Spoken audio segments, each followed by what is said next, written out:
Venerable Pelagia the Penitent. Saint Pelagia the Penitent was converted to Christianity by Saint Nonus, Bishop of Edessa, Saturday of Cheese Fair week. Before her acceptance of Christianity through baptism, Pelagia was head of a dance troupe in Palestinian Antioch, living a life of frivolity and prostitution. One day Pelagia, elegantly dressed, was making her way past a church where Saint Nonus was preaching a sermon. Believers turned their faces away from the sinner, but the bishop glanced after her.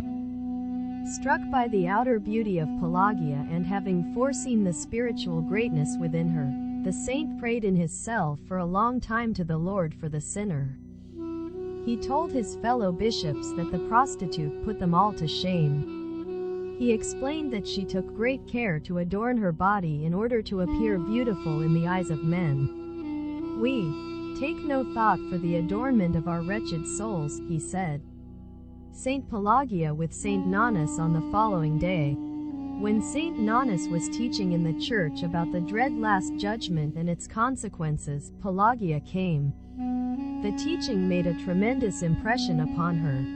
With the fear of God and weeping tears of repentance, she asked the saint for baptism. Seeing her sincere and full repentance, Bishop Nonus baptized her. By night the devil appeared to Pelagia, urging her to return to her former life. The saint prayed, signed herself with the sign of the cross, and the devil vanished. 3 days after her baptism, Saint Pelagia gathered up her valuables and took them to Bishop Nonus.